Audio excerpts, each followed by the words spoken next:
yeah, just checking after everything I've just said, like how you're gonna fit a cheerleading season into your family life.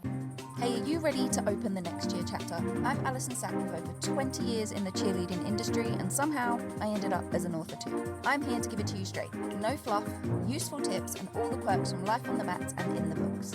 Whether you're doing the laundry, driving, or just trying to survive, you're in the right place. So grab your coffee or your jug of water and let's turn the next page. If you watched my last cheer parent video, you may have jumped onto this one or podcast episode to hear a little bit about what happens in navigating a cheer season. So I suppose if you got here, then you're probably considering putting your child into cheerleading, right? After you listen to my last lot of ranting about why they should do cheer.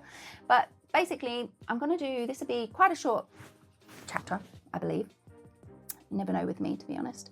We're going to talk about what cheer season is like. This is going to be very generalized because all over the world, it's different. They have different seasons. Their school terms are different depending on where you live in the world. Term lengths will be different, so on and so forth. So I'm going to talk about this from my perspective, but it's pretty much the same. It's just much of a muchness, really. You know, like some programs will do 10 competitions. Some programs won't do any. Some programs might do 3. Some programs might just do a showcase. Some programs might be school only and might be rec. So really our seasons are much the same wherever you are in the world. However, you need to look at the program to see what the specifics of that program are, right? So make sure you're really reading the info pack, which team it is, all those things. So in saying that, a cheerleading season will start out usually with your child going to tryouts. Now, tryouts usually doesn't mean that when they go there, they're going to be absolutely scrutinized and get some dreadful report back. Like it's going to be like terrifying. Usually tryouts are about just going very generalized. Some gyms would do like levels and you turn up to those levels. And basically the coaches want to see who they've got so they can make the best teams possible, basically. So you look at however many kids come, what skill levels they've got, what tumbles they've got, what age they are, have they got any experience with stunting, any experience with cheer, all those things. And you look at all these people that come to tryouts and those coaches will go back with all these children on bits of paper and try and make the best, strongest teams they possibly can because they want those teams to have successful seasons, right? Sometimes you will have tryouts that will be very specific for specific teams, especially if they're touring certain levels and things like that, but you would know if you was going to that kind of tryout. Also at the beginning of the season, or before, this is usually before the beginning of the season, so maybe 2 or 3 months before the season starts, wherever you are. Lots of gyms will do open gyms, free open days and stuff like that, where you can go and meet them, go meet the gym owners, meet the coaches, all of those kind of things, and really get a feel for if that's for you.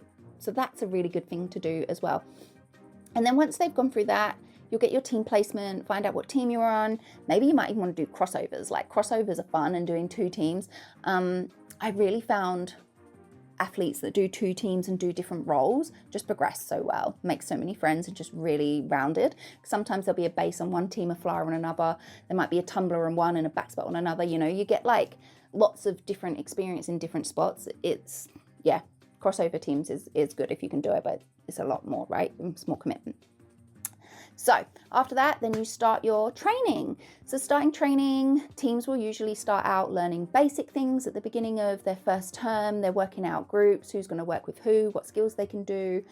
As the term progresses, they'll be looking at putting routines together, like stunt routines together, little sequences. It's like a puzzle. So the coaches would teach them little sections at a time, and then sometimes they'll have a choreographer come. Might be a guest choreographer. That's very common in gyms for you to bring coaches in from the outside to work with your teams to do the choreography. Sometimes that will be out of their training hours, so you'll probably need to check that. It might be on a weekend or a school holidays or something. That will bring their whole routine together, and that's when they would usually get custom music, which would be like super fun time for them. They'll be like so happy. Then you're looking at going into probably into term 2 at some point now, finish their routine. They're looking at pushing the routine to get ready for some sort of showcase. And then they'll go into comp season. So during that time, they'll be different things that they're expected to be in different places, and it will cost different amounts of money for that throughout the season. Usually there might be like an end of year, like some gyms will do like end of year dinners and celebrations and things like that. Check those as well, and then you'll be back into tryouts again. So that's pretty much a cheer season in a nutshell for a parent. It's pretty simple. Cheerleading usually goes all year round. I do coach in primary schools, coaching 3 at the moment, and they only do half years because I found that's what works best for the parents at those schools. So I did do a year of 4 years and it just didn't work. So now I only do half year, so 2 terms at each school location, and that works way better.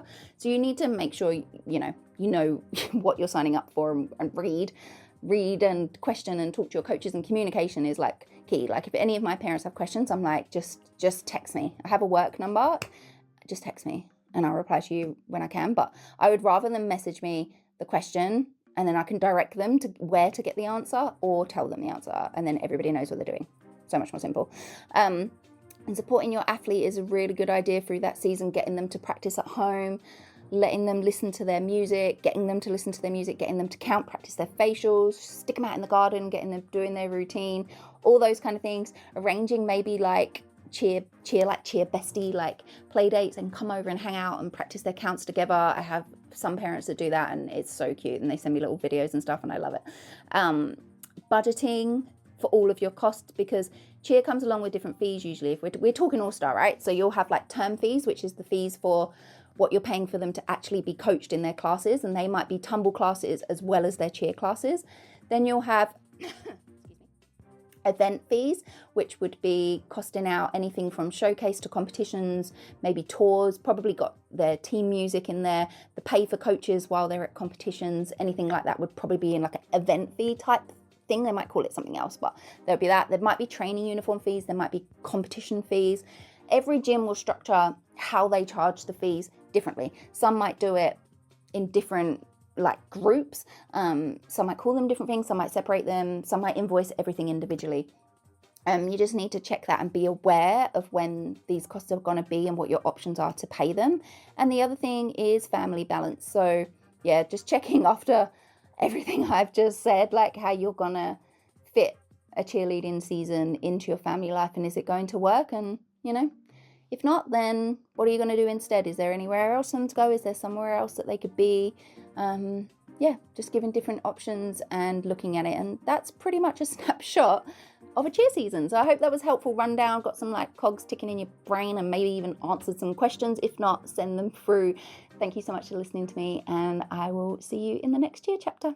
Thanks for sticking with me until the end of this chapter. I hope you found something useful, or at the very least cracked a smile. If you want some more, dive into more episodes, grab one of my books or a freebie at thecheerleaderbookclub.com. Hit me up on socials at the Cheerleader Book Club, and if you have a wild topic you want to hear my take on, send it over. No, really, thank you so much for listening. I really appreciate you, and on that note, I will look forward to seeing you in the next cheer chapter.